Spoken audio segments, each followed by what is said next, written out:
Assalamu alaikum wa rahmatullahi wa barakatuh. So, as it stands now, everything in the material world has been stripped from me. And now I have like Zionists and whoever else threatening to kill me. If you want to do it, step up and shut your mouth. I'm going to live my life, alhamdulillah. I got my sins. In fact, the people doxing me aren't doing a good job because there's like 50,000 times more. I grew up lumpen, street kid, came to revolutionary processes from a boys' home, took my Shahada at 30, began to be a tribal leader, etc. But, our past affects us. I'm not perfect. No. But I don't give a crap. So I'm going to address in a sociological and mature way the question that is on everyone's mind.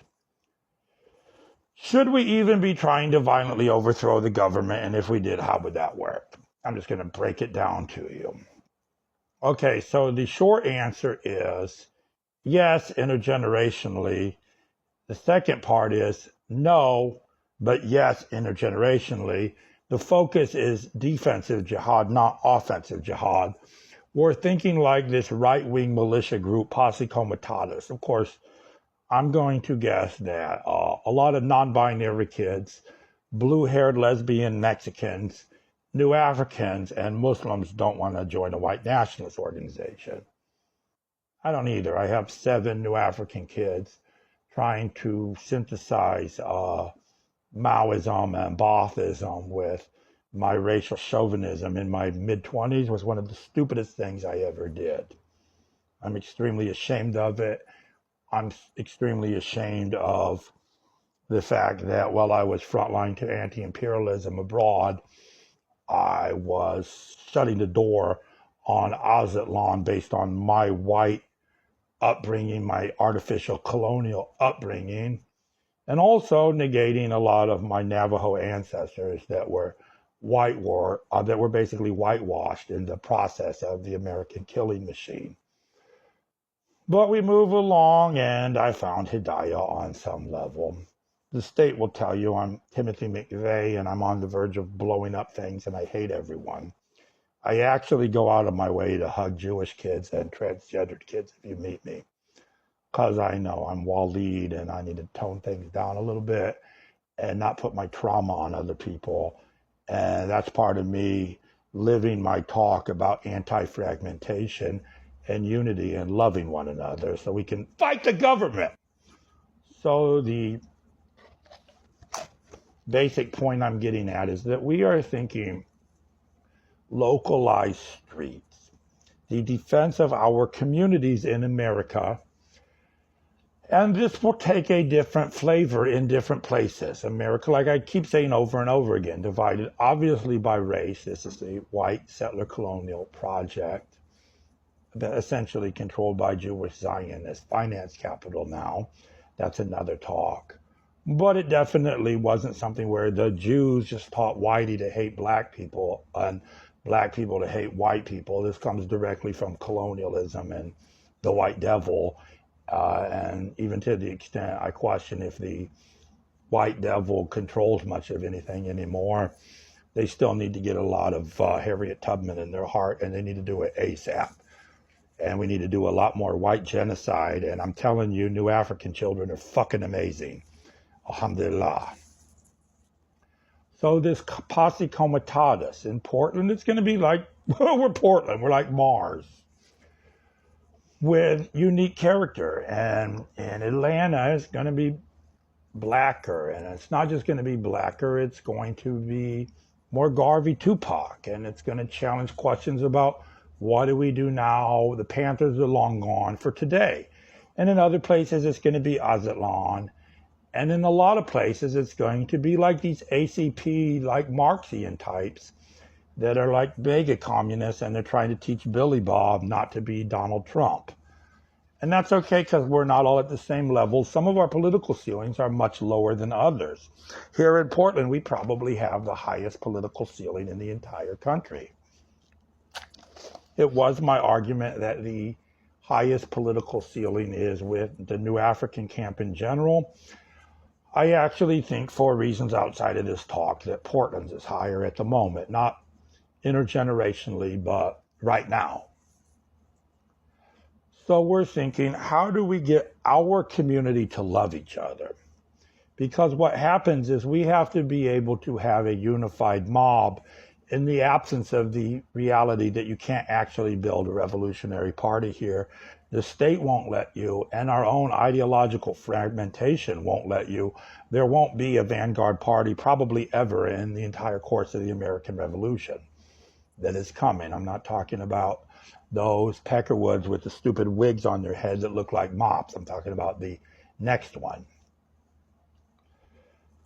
So the long-term answer is that the proletarian army of the Lord thesis that I am developing is a very, very protracted intergenerational Afro-Indigenous Pan-American Pan-Caribbean national communism, where we're realizing we're not Western, we're anti-Zionist, and we're anti-Monroe Doctrine, we're pan-Bolivarian, we're pan-Harriet Tubman. Alhamdulillah.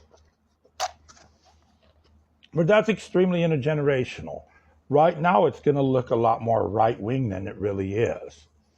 It's Maoism. A lot of people think, Waleed, are you going back to Strasserism or National Bolshevism or something like this? No, I'm realizing concretely that our people are very backwards ideologically and that they're splintered. The main front of fight is unification. But the unification process will not negate core baseline principles. That means that we are in solidarity with Afro-Indigenous colonial victims of this artificial bank called America.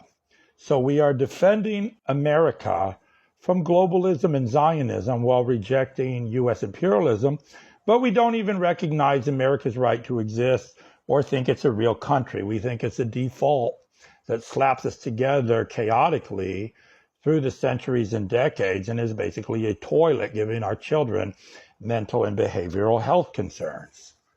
But we're patriotic towards our people, even if we are not patriotic towards Pax Americana.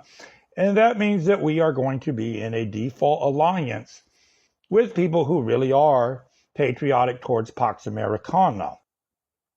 Revolutions are not based on international solidarity with other people. My work throughout the years at its best is focused on this, and I don't regret it. It was important. Korea, Iraqi resistance, Palestinian resistance, Afghan resistance, Bolivarianism, Zimbabwe, Belarus, Abkhazia, Cuba, etc. Looking at Zionist enemy maneuvers against Iran and Yemen. But revolution is built at home. I'm being brought back into play as a mass organizer in doing so. And the Zionists can come shoot me. Like I said, there's nothing left. I'm sure you could do a great job of having who knows who beat me to death in a prison cell or dump me in the dirt. So be it. Or they don't, and I spend the rest of my life being some kind of sociological Sufi mystic that accidentally on purpose teaches you how to Viet Cong the federal government. Oops. My dawah, my call to Islam, has a lot more with how do we stick it to the man than how we get to heaven. That's actually why you're going to ask me about Islam and not some random Arab globalist. And I'm not perfect. I don't make pretenses to be. It's very apparent I have severe mental and behavioral health concerns in my life. I was a 20-year-old like you, only I was even more violent, and I was trying to organize the Homeless Liberation Front. I thought, hey, let's talk to Kim Jong-il. Our kids are running for this today as our America is being destroyed. Our families are being destroyed. There's no real hope for the future. And we realize all these movements suck. They're dogmatic and they're careerists and they're soft Zionist libtards. Even the anti-Trotskyites, communists, are Trotskyites. So we're having a civilizational anarchism where we say fuckism, fuck everything, fuck you, fuckism again, and fuck you. And that's okay. It's not a long-term answer, but it is the correct answer for where we're at right now. Fuck the government, fuck my boss, fuck my midlife crisis. I'm going to take my midlife crisis out on the government, not on women and children. That way I can be a lover and not a red pill. So intergenerationally, yes, there has to be the question of protracted resistance. There's no question you couldn't actually defeat finance capital and Zionism in America through the ballot box. Lenin's left-wing communism and infantile disorder, irregardless of the fact I hate Lenin, wouldn't even apply here. We have a two-party system. Lenin's implied a multi-party parliamentarian system that is more normative of Europe. It's entirely violence. We're the most armed country in all of history. We're right there next to Korea on we got guns. But what they have is ideology and fearlessness and love for one another.